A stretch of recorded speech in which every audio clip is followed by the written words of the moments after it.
Hi there, everybody. Welcome to your 4 to 5. Eric, Chad, Lauren, Tim with you today. Lead story, it's Friday.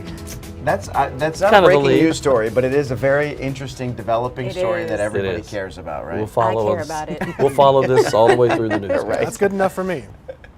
All right, so this half hour, we're going to be talking about something that impacts a lot of people. Is it possible to have too much caffeine? No. I could actually use some right now. I had an early start to the day, so I would love a cup of coffee. We're actually going to verify that coming up later this half hour. Much more in that in just a moment. But first, WFNY News 2's Jalen Gilkey is here to talk about the shakeup happening at North Carolina A&T. Sam Washington is out after 5 years as head coach. Jalen, what's next for the Aggies? Yeah, Lauren, right now it's not clear who will be the next head football coach over in Aggie land, but that is not the only permanent position Aggie Athletics is looking to fill. Over the last 8 months, North Carolina A&T has lost 3 head coaches from the school's 3 most successful male programs. In May, track coach Dwayne Ross took the job at University of Tennessee. Back in August, less than 3 months before the tip-off of the college basketball season, Coach Will Jones was let go. And as of yesterday, head football coach Sam Washington was informed he will no longer be the head football coach after spending more than 13 years as part of the Aggie coaching staff. And yesterday's announcements has some alumni nervous for the future. I wasn't surprised at all because at the first look, I thought it was retirement, but apparently he got fired. I would just have to wait on who we hired to actually analyze and see what's going on. But right now, I'm not confident at all. Honestly, I have zero confidence. I'm scared. I'm scared for Aggie Athletics. As the younger generation of alumni are a bit nervous with the recent shakeups in Aggie Athletics, Doug Brown, class of 2005, is a bit more optimistic. I still have extreme confidence in our leadership and our athletic program, and I'm excited about the direction that we're going. Definitely going to miss Coach Washington and miss Coach Jones, right? Those guys were personalities who brought a lot to A&T Athletics and the Aggie football program as well. But, I'm excited. Anyone who follows college athletics knows that the landscape is ever-changing, and A&T is a part of that. And at my last count, at least 6 players from last year's football team have already entered the transfer portal. As for now, there is no timetable when a new football coach will be announced. And we reached out to A&T Athletics for a comment. Athletic Earl Hilton declined our request. I mean, there's so much going on right now, Jalen, in college football. I mean, it's hard to, it's hard to even blame coaches anymore. It's such a big mess up. I mean, it's so much fluidity, so much mobility, and just so many options for kids nowadays. I just saw on Twitter that Bashal Tootin, who was an All-American running back for A&T this season, he actually just picked up a University of Georgia football offer. Whoa. So now this transfer portal is making all options endless. And for this change to come right now, about 15 days before signing, not even 15 days, about 5 days before signing day, it is very inconvenient timing for the program, but we have to wait to see what the next move is. With this change happening right now, as you said, 15 days before signing, I wonder what the vision of this department is and what it is they're going to be looking for in this upcoming coach that's going to want folks to come and play here. That is a great question, and that is something that all the alumni, whether you were part of the athletics department or if you're just the diehard fan, everybody wants to know who is going to be the next person to step in and fill this most prestigious role on our campus, and just to see who will be the next leader to take over such a great work that Coach Washington and Coach Broadway before him had laid the foundation for. But Tracy and I were talking this morning, Jalen, 2 things you have to do if you're going to be the Aggie head coach is beat Central and win homecoming. Absolutely. That's like the 2 things there. Those are the first 2 steps on your checklist every year. Yeah. Jalen, how do you think this plays into the kind of the revolving door of conferences that that A&T has been dealing with the last couple of years? I would imagine all of these decisions all kind of have culminated until yesterday's announcement with Coach Washington leaving. The 3 conferences in the last 5 years. Now we've had 2 coaches going on, it would be 3 coaches going on 6 seasons now after Coach Broadway retired 5 years ago. And so it's just so much change that's taking place, so many new faces coming in and out of the campus on athletics, and then just the entire, the conference changes and shift, everything. It's just so many moving parts right now, Chad. I bet they're trying to get Coach Broadway to come out of retirement. What do you think? Yeah, that might hey, if anybody can fix it, Coach Broadway. That's for sure. That's right. All right, Jalen, thanks. Hey, Tim Buckley, we've got a picture of the Greensboro Skycam behind us, and boy, does it look beautiful today. When you don't have something for a while, you tend to appreciate it more when it arrives. Of course, we're talking about that sunshine, which we have been a little sun-starved over the last couple of weeks. Right now, not a cloud to be found in the sky. Our temperature is also pretty good compared to where we've been. We're at 49 degrees at present. There is a bit of a breeze going on across the area, but all of us in the Triad are enjoying some of the same weather here, and just the last couple of days before Christmas, I guess, a little over a week now at this point. Temperatures are right around 50 here locally. However, if you were to go up to the North Carolina mountains, it is cooler by about 10 degrees this afternoon. There has been a bit of a breeze, and the reason I'm mentioning this isn't because it's a big deal today, but I do expect tomorrow our winds are going to pick up a little bit more than they are currently. So instead of a 10-mile-per-hour breeze, it might be more like a 15-mile-per-hour breeze, and that'll make it feel a little cooler than it actually is. Temperatures tonight get cold, but typical for this time of year. Upper 20s in the rural areas, right around 30 in the cities.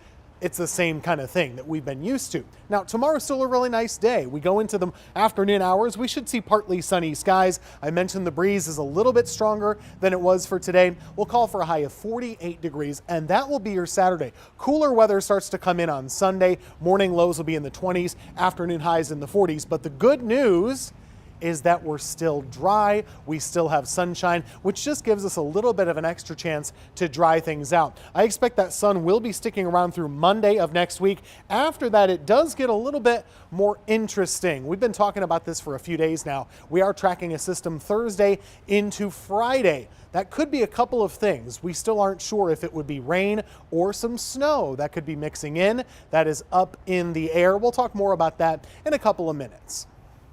All right, Tim, thanks. Let's get to your 4 to 5 roundup now. First up today, an inmate in the Rockingham County Jail is accused of trying to get a witness in his case killed. Thomas Eanes is in jail for several drug and sex charges.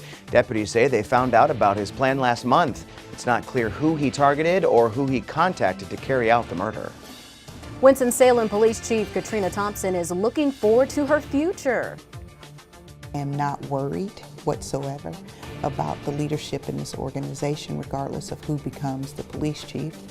Thompson is leaving after 30 years at the Winston-Salem Police Department, but she's not signing off on service. President Biden selected her to be a U.S. Marshal for the Middle District of our state. Her new duties involve protecting the federal courthouse, working with Witness Protection Program, and overseeing fugitive arrest. In the meantime, the city of Winston-Salem is working to find Chief Thompson's replacement. They've narrowed down the applicants to 7 semifinalists. Leaders will hold a virtual interview session next month with the candidates in the community. After that, they'll narrow it down to 3 people, have another community meeting, then announce the new chief at the end of the month. Thousands of Winston-Salem State students turn their tassels toward their future today. Among them, basketball legend Chris Paul. Graduating from an HBCU is special, but graduating from Winston-Salem State is even more special. I mean, I'm 37 now. I grew up playing Pop Warner football games, going to every Winston-Salem State football game. You know, I was going to all the Winston-Salem State basketball games. To have my parents go to state, and because they had me and my brother unable to finish, you know, that means a lot. All my cousins, my cousin Sue that was just outside, he played football at state. You know what I mean? So this is near and dear to my heart. The Triad native is a longtime supporter of HBCUs, frequently shouting out his Rams and North Carolina A&T. Paul also gifted one graduate with a new car and each of his classmates $2,500.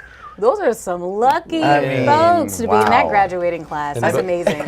Voted most likely to succeed in the class. All the accolades. I mean, think about what it must have been for the graduate before and after him, right? So you're just kind of making small talk because you're sitting right next to Chris Paul. And then the applause is probably crazy. And then it's like John Fredericks. And he's like, Mom and Dad. Right.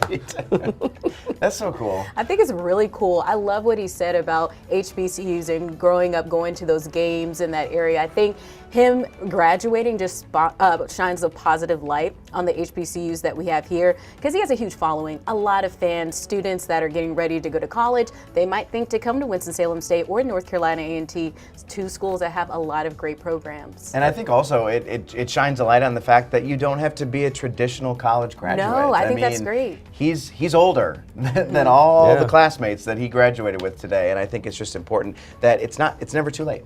I'd like to hear his classmates going, I graduated with Chris Paul. I mean, that's people. huge. I'm sure everyone had their phones out shaking when he was walking across to make sure they got a picture of him. We went to school together. That's right. Quote. He gave me $2,500. Yeah, now that's that. Now that is something. That is yeah. Yep. All right, so a historic shopping district in Greensboro is getting ready for a big change coming up here. The shops on State Street have changed through the years, but their charm has not. It's a very eclectic style of shopping that is still its own little unique corner of Greensboro that dates back more than 100 years. State Street was the downtown for when Revolution Mill was up and running, just down the street from us, and the neighborhood behind us was called McAdoo Heights, where the workers worked. So this was their post office, hardware store, restaurants, clothing store. So it's got some incredible history. The building that I'm in is 109 years old. So it's really, really a great area. So the merchants have decided to adopt a similar social district. That's what we've seen in downtown Greensboro, where patrons can stroll along down the State Street area with a drink in their hand and go in and out of certain businesses. They started to look at this back in April, but now they're getting ready to launch the project by the end of the month. Our customers are from the surrounding areas. This is kind of their new spot to hang out. They bring new folks in every time they come in. They will be able to walk outside with a drink, walk down to Ray's at Cafe Pasta, or walk down to Bull City, or any of the Straight Street merchant shops that we have. Everybody that we talk to is real excited. It just gives them, a little cooler downtown feel. And if you'd like to keep tabs on this, all you have to do is go to State Street Wine Company. That is Mr. Miller you heard speaking there. That's his business, and their Facebook page will let you know when this is up and running. We'll be right back. Stay there.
It's certainly a busy time of the year, and maybe you're in need of a little boost of caffeine to keep you going, but how much is too much? Let's verify. More than 100,000 people have seen this video of TikTok user Sarah discovering just how much caffeine there is in one of these Panera Bread Company drinks. Mango Yuzu Citrus Charged Lemonade. Woo, this is gonna be a whirlwind. And much of the buzz is actually concern about this much buzz. So let's verify. Is too much caffeine dangerous? We learned the answer from several sources, and we checked Panera's website, where we see a regular 20-ounce mango yuzu citrus charged lemonade has 260 milligrams of caffeine. Look what you're doing! The FDA, the American Academy of Pediatrics, and Dr. Alan Taylor all say yes, too much caffeine can be dangerous. It is a stimulant.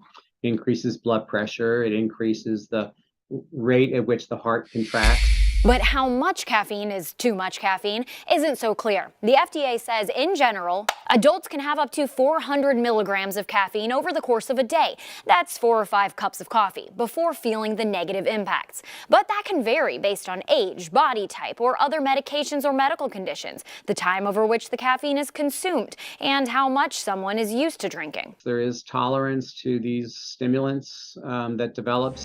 The American Academy of Pediatrics mostly recommends against caffeine for kids and teens. But even an average healthy adult feeling any of these symptoms, insomnia, jitters, anxiety, a rapid heart rate, stomach issues, headache, even dysphoria, a feeling of unhappiness, You can actually get caffeine toxicity. might want to switch to water for a bit.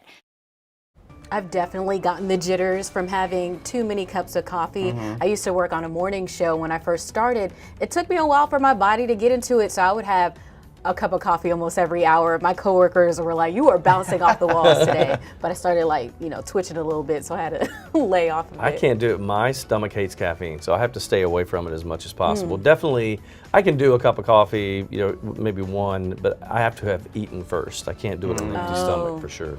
I've evolved over the last year. I used to be 1 cup of coffee or 1 caffeinated beverage a week, and that's it.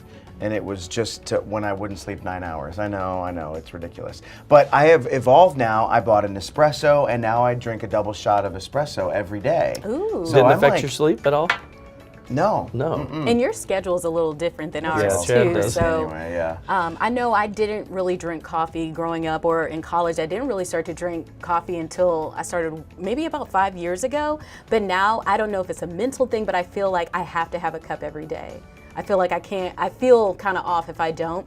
I've tried to let me just drink a non-caffeinated, tea. Didn't work for me. I felt like I needed that coffee. So I do like a warm beverage first thing in the morning, but I'll do decaf tea and then put like a Interesting. sweetener in there. That I like, and that doesn't upset my stomach. I would like to know how much of it is in our heads versus really, what our psychological. body needs. Like And have we created a habit now where it's like you have to have this, but do you really have to have it? That is true. That would be good to do like a test with placebo, like decaf. Yes, Sure. and you Versus think it's caffeinated, and you coffee, think yes. you're probably like, I'm Wouldn't that ready to be take on funny? the day, and they're Right. like, there's nothing in that. But when it comes to the caffeine, I feel like every other month there's a new study coming out saying I know. you can only have 2 cups or you can have 25 cups of coffee. So it's always changing. Just let me live my life. yeah. Please. That's all I want. Let me live my life. We don't know how many days we have. Drink your coffee. That's true. All right, we're coming back.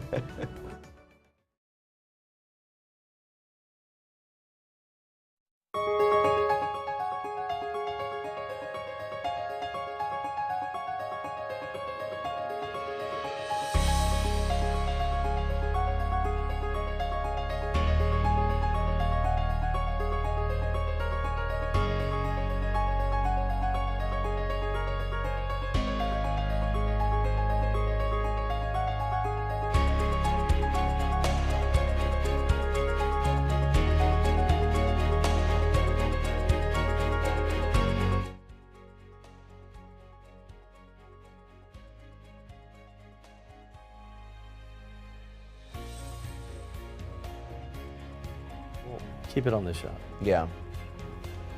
Hi there, Facebook. Hello. How are you? We are showing you something really cool. I in wonder the if they works. can see the difference. Yeah, I don't know. You know what I thought about going back and looking at one of our old Facebook live streams from like last week to see if you can see a difference. But so the process it's actually been pretty quick. As we told you earlier in the week, we are in our newsroom temporarily while they work on lighting in the studio, and they have pretty much wrapped it up. We're doing a little bit of testing out there with some of our group, but I think they've wrapped it up. It looks much different, Now in my opinion. Yeah, and those lights are down. Some of those lights are down in that particular picture, but it is a much more vivid, colorful, rich look to the cameras with the new lights that we have. And one thing that it's has amazing. always been a thorn in the side of management is how there had been a really bad glare off of that monitor. That big, huge one. Yes, and now they have figured out a way to keep the lighting, but get rid of that glare. So I'm looking forward to seeing how that looks on TV. And this will be next week. This will be next week, so stay tuned. Good to see you, Facebook. Happy Friday.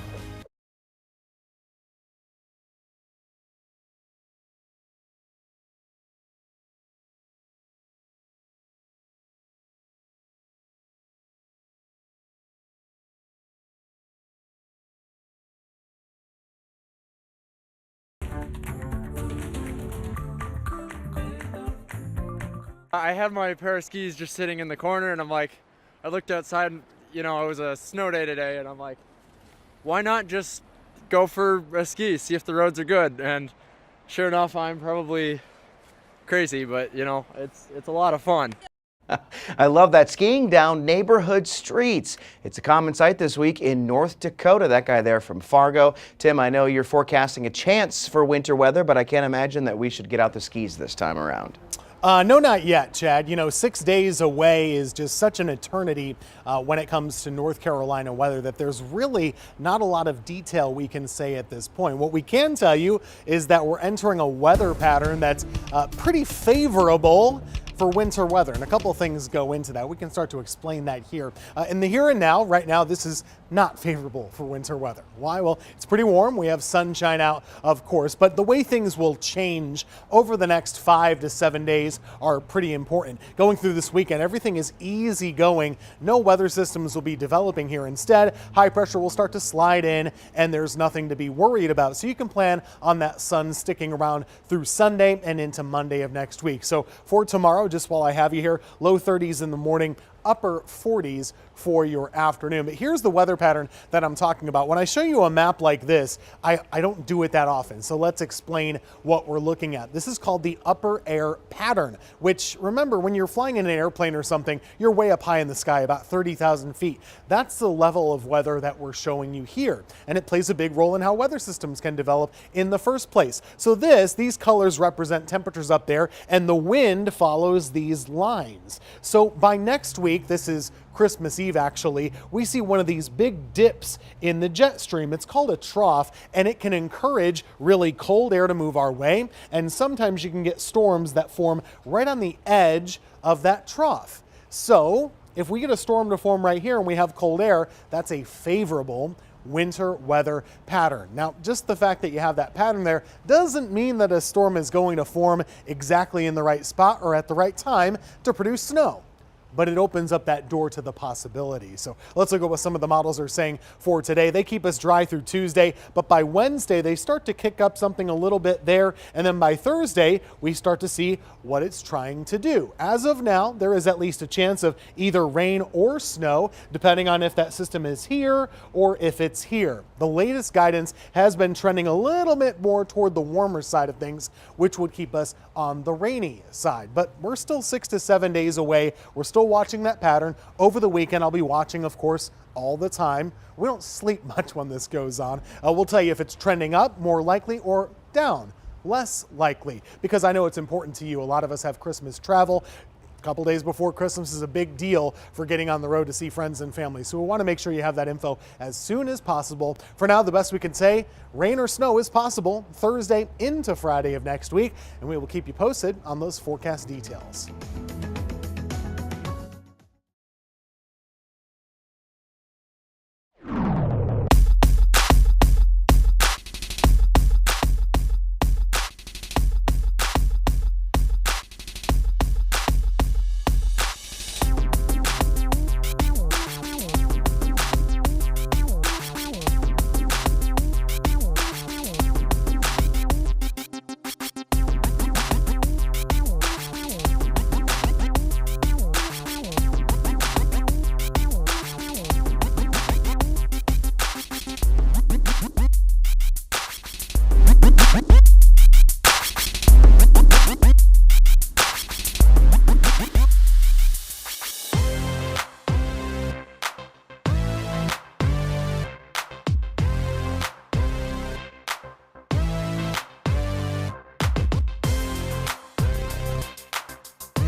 It is against our policy to have the 4 to 5 without at least one food-related story. Today is National Chocolate Covered Anything Day. You can truly cover just about anything in that sweet goodness. Nuts and nougat, ice cream, donuts, even cicadas. Ooh. Gross. Yes, all right. That may not be your chocolate treat of choice, but we wanted to know what is. So we went to Facebook and asked. MD Moore said, chocolate-covered marshmallow Santas, but my least favorite are chocolate-covered fingers leaving the chocolate fountain at the buffet. Oh. Gross. Gross. Maureen said chocolate-covered cherries. Absolutely love them. By the way, I had a ton of those. Everybody said that. Dolores said chocolate-covered peanut butter balls and chocolate-covered pretzels. I do like that. I like white. It's not truly chocolate, but I like white chocolate-covered pretzels. Love Oh, that. the yogurt yes. covered ones. Me and our producer Miles were just talking about Love those the those. other day. Those are tricky because you want like to take 3, but after 10 minutes you probably ate the whole bag. Eat the right? whole thing. Right. So I really liked whoever said that they liked the chocolate-covered peanut balls. I like that too. It's Buckeyes, like some Reese's. people call them Buckeyes. Yeah, Buckeye, that's right. Anything that's chocolate and peanut butter, sign me up. I like chocolate covered peanuts and chocolate covered cashews. Those are really good. I like cashews. I can Yeah, eat go those with all that. day. Oh my gosh, why do we do this to ourselves? We every always day? talk about food on the 4 to 5. It would not be the 4 to 5. That's true. If we did not talk about food at least once. We're going to the break room. We'll be right back. The break.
Welcome back to the 4 to 5. Tim Buckley's out in the elements today. Yeah, could be worse though. Chad, It's Eric, nice and Lauren out here. inside. It's not that bad, is it? It's nice that the sun came out today. Yes. I'm just happy that I don't have to be in that crowded little table with y'all. It is kind of I a like tiny my little little table, okay, Tim? My I little like to corner stretch of my the world. arms Yes. out. You know, it's funny, we talk about this sometimes, and I'm thinking, well, do the viewers really care where we are? And I posted on Facebook the other day, how do you like our little desk? And overwhelmingly, they were like, we love you sitting at, Right. Like, what's the They difference? loved it. They Who said knew it. something so simple? I know. I know. I was surprised you got so many responses. I know. Well, I'll sit right here. It's fine. All right. Well, coming up this half hour, we're going to be talking about 65 years celebrating the Good Morning Show, and Sandra Hughes was in the building today. Yep. That's amazing. Today's the birthday. Pretty cool. More on that in a bit, but first we want to get to some of your headlines with your 4 to 5 roundup. Right now, support is pouring in for the family of 3 young children killed Monday in a house fire.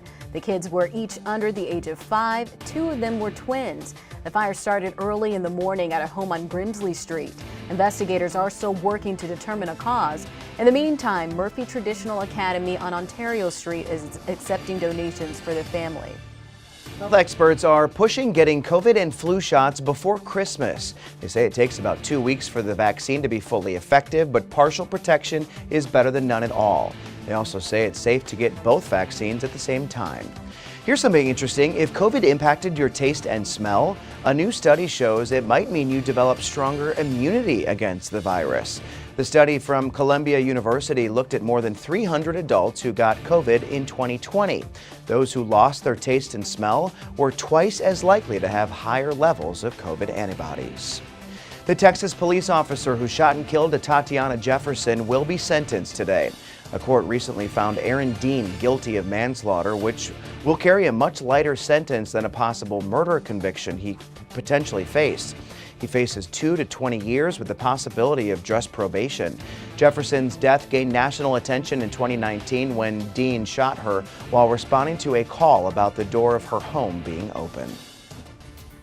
A week after her return to the States, Brittany Griner says it feels so good to be home. The WNBA star was recently freed in a prisoner exchange for a notorious Russian arms dealer. Griner says she's extremely grateful for the effort and plans on hitting the court again very soon.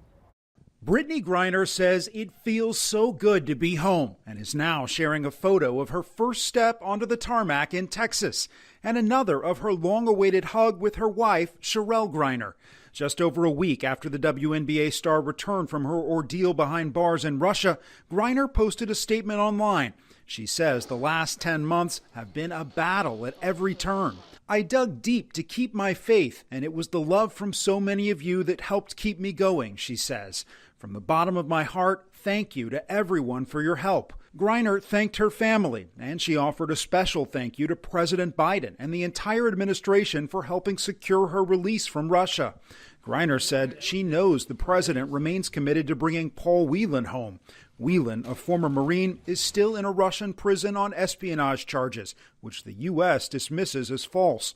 And Griner gave basketball fans some big news. This season, she plans to put on her Phoenix Mercury uniform once again and play ball.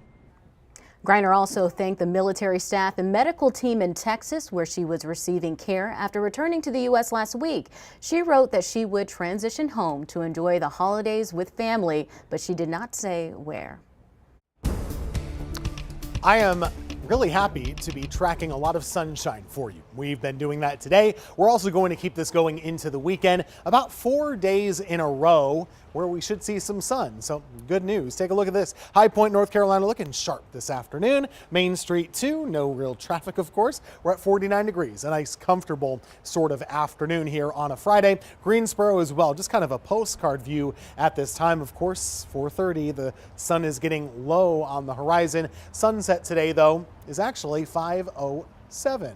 A little later than it has been, just by a couple of minutes. We're starting to get those days a little bit longer on the evening side of things. Upper 40s to near 50 currently. We have a little bit of a breeze. Tomorrow, that breeze is going to pick up. It'll still be nice and sunny, but will be a little bit windier for your Saturday. Overnight tonight, this is where we are headed. Upper 20s for lows, right around 30 in some of our triad cities. It's just a chilly winter night. No real special thing about it. Now going into tomorrow, we'll keep that breeze and get it a little bit stronger than today. Highs will be in the mid 40s to upper 40s with a good amount of sunshine. Now for the rest of the weekend, there's a slight little bit of a dry front moving through Saturday night. And what that'll do, it cools us down by about 5 degrees heading into Sunday. So both days this weekend are dry and no issues, but Sunday will be a little bit cooler than your Saturday will. So I think we're in very good shape. Next week, as we head closer to the Christmas holiday, I'm really watching the December 22nd and 23rd time frame. It's looking possible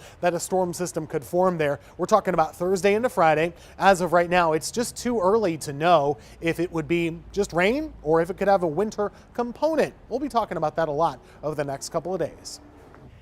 It is an important day here. We are celebrating 65 years of the Good Morning Show. Back in 1967, Lee Kynard made history by developing the first local morning show in the country. At the time, there were national morning shows, but nothing on the local level. Kynard is credited with designing the Good Morning Show's format and the reason you see weather in early newscasts across the nation. In 1985, Sandra Hughes joined Kynard on the show and later became the first Black woman to host her own daily talk show in the Piedmont. She stopped by the Good Morning Show today for a special visit. And I can tell you that Lee, I think, taught me more about journalism than anyone else over the years, you know, over the many, many years. And so, and the thing is, it was tough. Yeah. Because they're saying, well, why are you helping that girl, you know, learn how to be a reporter or an anchor? And he just ignored them all and kept going. So that was great. Hughes says Kynard got a lot of backlash for working with her during that time, but he never told her about it, and she said she really appreciated that. Kynard died in 2018, just days shy of his 87th birthday. Just seeing her on set in this building just makes me smile. So I literally watched her growing up. You know, I mean, she started at Channel 2 when I was in first grade. So I remember when I was paying attention, you know, 4th, 5th grade, you start actually paying attention to it. Sure. And I noticed her there. And so the few times I got to talk with Lee Kynard, one story that I wanted to pass along. For those of you at home, a TV producer is not like a Hollywood producer. It's someone that times the show out and makes sure that we're exactly on time. Well, he produced from the anchor desk. So he would keep a stopwatch there and he would start reading headlines. And then when he would glance at the stopwatch and say, I need to be wrapped up by such time, he tossed to the weather person. In some cases it was Ed at one point. And he'd say, you know, you got 3 minutes, Ed, like on TV, timing Ed out. And then when they come back, so he timed his show and produced himself from the desk. No live shots, he said back then. He said, we couldn't go live from Russia or Archdale. He said we couldn't go live from anywhere. So it was all him reading, even weather. He did all of it. My, oh my, how Incredible. times have changed. I know. Just so inspiring, their stories when Sandra Hughes was talking about some of the challenges that she faced. Me, a young woman trying to make it in this industry, still pretty early on in my career, to see what she's been through and how successful that she's been, and to show the progress that we've made, but we still have some challenges. So just hearing people like herself share their story, it's inspiring to me and certainly a lot of folks at home as well. Even in the 1970s, as late as the 70s, she said there were bomb threats called into the station because she was a person of color on TV. And she said there were 2 people that said we're not evacuating. They stayed in there and they kept her on the air the whole time. And she got through all that with flying colors. Such a supportive system around her too. And that takes a lot of strength. That shows how strong she is because, you know, not too many people, they might have said, you know what, this job isn't for me. But her doing that has laid the groundwork and paved the way for so many Lots of us of today. others. Yes. 65 years Yeah. later. We love her. All right, we'll take a break. We'll be right back.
During the season of giving, health experts say donating time or money doesn't just benefit those in need, but is good for the giver as well. One young lady is channeling all of those good vibes by uplifting others despite her own challenging circumstances. 14-year-old Jocelyn Green of Westerville, Ohio, is paying it forward. With her friends rallying around her, the leukemia patient decided to use her wish from the Make-A-Wish Foundation to donate $10,000 to Nationwide Children's Hospital, where she undergoes treatment. The TVs up there aren't really up to date, and you're waiting there so long for like chemo or for blood transfusions, and there's really nothing to watch, especially with like little kids. Friends matched the gift by raising money at school. Nationwide pediatric psychologist Dr. Tammy Young-Salami says children can benefit by giving to others. It helps them feel more empathy, feel compassion for others, builds their self-esteem. So it just really helps their whole mental health. Jocelyn's mom says her teen has always had the urge to help others. Even if her siblings wish, she'd chosen the trip to Hawaii. She couldn't imagine the guilt she would feel if she was sitting on the beach when she could have helped other people. If people see this and they want to help, what would you say to them? To do as much as you can, even something little can help. As for her own cancer journey, Jocelyn says she's doing much better than she was at this time last year. Wow. Incredible story. I mean, boy, you could do whatever you want with that money and with that make a wish, but to actually donate it back to the hospital that's treating you, that is saying something. Well, there. and that's something that other people will follow. I mean, obviously other people said, oh, well, then I'm going to help her too. I'm going to do the same thing. So I really think that gift is going to keep growing. And I'm just impressed by young people that have that kind of heart, that are so giving, because I don't know if all adults would do something like that, but I think it's just really inspiring to see someone as young as her do something like that. Especially, I mean, at that age, you know, I think the younger we are, usually the more selfish you are, just by nature, like little kids. You know, we all have to grow up and mature out of it, and she's ahead of a lot of adults, I know. Yeah, we could definitely learn some things from her. I just love the Make-A-Wish program. Yeah. I Me mean, too. boys, to see some of these videos of these kids going to Disney World, meeting with this athlete that they admire. Yes. I mean, it's incredible what they're able to do for kids that could really use something like that. You know what celebrity does this a lot, and I absolutely love it, is Michael Bublé. There have been there are lots of videos on YouTube where someone will hold up a sign, you know, and my kid, sometimes the kids are sick, other times they're just young and big fans, and he pulls them up on stage and lets them sing with him. He does it almost at every concert. They'll sit on the side of the stage and get them up there. Just incredible stuff, and I love that. I love that. When you have that kind of a platform, it's important to give back. Just keep that going. Keep it going. It's very cool. All right, we'll take a short break, pay some bills. We're coming right back.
All right, welcome back, everybody. We are gearing up for the last weekend before Christmas. Can you believe it's already here? Temperatures pretty much better than we've been in a good while. It's been a chilly week, of course. It's been a cloudy week, but today we shook that trend. We got the sunshine back out here, and you can see how temperatures have responded in the 40s and 50s across the south. Now, of course, there's cold air to the north, but that's nothing compared to what is on the way for late next week. Very chilly air will be invading the country at that point. For us, in the here and now, we're just focused on some sunshine. The weekend looks fine with temperatures in the 40s for the afternoons. Morning lows will be in the upper 20s to around 30. But as I said, lots of clear sky, lots of sunshine. You can count on that for Saturday, Sunday, and into Monday. This is the upper level weather pattern. And what we do here is we show you how the jet stream is moving across the country. When it takes a big dip, you get cold. When it takes a big rise, you get warm. Next week, this is around Christmas Eve, notice this big, huge dip in the jet stream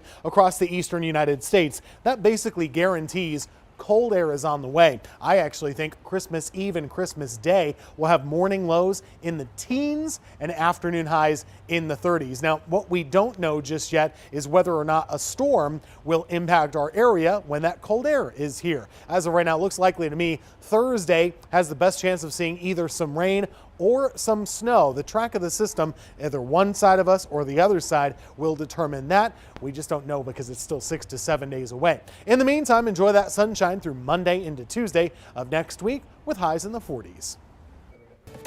About 2 hours from here in a small Virginia town, one man is preparing for a big order. Out of thousands of applicants, the White House put Mark Fry in charge of decorations. Check out what he's doing to get ready. Decorating for the holidays can be stressful, but imagine decorating for the President of the United States, his family, and the thousands of people who go to see these decorations. Mark Fry, the owner of Creative Occasions in Vinton, knows the pressure because he's done it twice. This is a really high pressure gig here. Not only is it for the first family, but it's for the entire country. And so you want it to be spot on. He was one of about 150 team members chosen to decorate the White House for Christmas this year out of thousands of people who wanted to volunteer. This year I was assigned to the team that did a number of spaces, actually. We had a 27-person team. So we ended up, I was personally in the grand foyer and in the cross hall. While this isn't the first time Mark was selected, he says this experience was different. This year the theme was We the People, and Dr. Biden, in choosing that theme, wanted to, in her words, she said that we're much stronger as a whole than we are divided. And she wanted to reflect that in the theme, We the People. And so a lot of the decorations and the ornaments, particularly in the areas where I were mirrored surfaces or were reflective. We actually handmade over 500 little reflectors that we put on trees. And part of her thinking behind that was that as people looked at the ornaments, they would see their own reflection and understand that they are a part of this greater whole. He says he uses inspiration from his time at the White House to create for his customers here at home. The 2 ornament trees that we have on the front of the shop this year are much smaller scale versions of pieces that were done at the White House last year. And says it's an honor he never dreamed would come true. Regardless of politics, regardless of the occupants of the White House, it's the people's house. And to be able to do that on behalf of the entire nation, it's so incredibly humbling.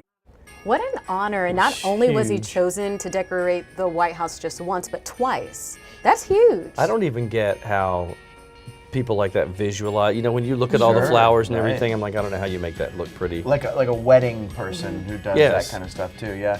What pressure though? Yeah, the White House too, and it's so huge. You saw in the pictures how big it was and how many people it took, they said, to make that all happen.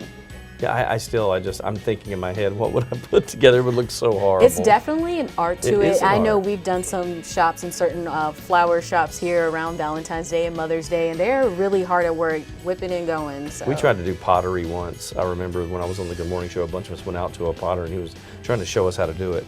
That's another art that is so detail-oriented, and ours looked horrible. Well, you will have a chance to put your skills to the test next week. What are we doing? Oh, yeah. We're probably not supposed to say anything, but I'm going to say something anyway. Go ahead and tease it so you can tune in. Oh. She said we're not supposed to, but we're going to have a contest a gingerbread house decorating contest. Lauren loves this. Yes, I love arts and crafts. So stay tuned next week for that. In the meantime, boy, time to ship off presents is ticking away. As we head to break, here's a look at the deadlines from the 3 biggest companies, and a hint, one of the deadlines is tomorrow. We'll be right back.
One, two, three. Hello, 1, 2, 3, 4,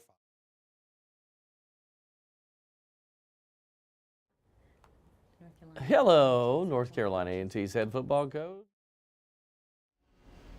Hello, mic check, mic check, mic check. 1, 2, 3, 4, 5, 6. Mic check, Michaela. Mic check, Michaela. Mic check.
Hi there, it's time for my 2 cents. Today, I'm going to get nostalgic on you. Today is the 65th anniversary of the debut of the Good Morning Show. December 16th, 1957, Lee Kynard brought the Good Morning Show to life. You know, the way he told it to me once, he said back in those days, TV wasn't king, radio was. And WBIG, the big radio station in Greensboro, was how everybody woke up. They turned those on and listened to their favorite oldies, whether it was big band or switching over at that point to rock and roll, Bill Haley in the comments and that type of thing, singing Rock Around the Clock. So Lee said they incorporated some music into the beginning of the Good Morning Show just to get people to watch. And then he did it all. He did the weather, he did the news, he did the sports, he did local and national headlines, you name it. And he said there wasn't a lot of content. because video cameras weren't a thing yet. They were film cameras. They had to go shoot things, develop the film, and physically cut it and splice it together to get things on the air. So the Good Morning Show, in a lot of cases, was just Lee reading everything and being the meteorologist. There weren't really meteorologists working for TV stations in those days. He did it all. And he said when the show was over with at 7:59 a.m. on that day, he thought, we got through it. And he watched the industry change and the technology change over the years until it's evolved into what it has today. It's a completely different world today in local TV, but one thing we can say, the Good Morning Show still connects people in a community to what's happening in their community, whether it's weather or the local clubs and the events they're having, or just the straight up news. The Good Morning Show is the longest running local TV show in the United States, continually running under the same name since 1957. So here's to 65 plus more good years on the Good Morning Show. I am proud to be a part of it and all of the shows that I work at here at WFMY News 2. That's just my 2 cents, and that's your 4 to 5. WFMY News 2 at 5 starts now.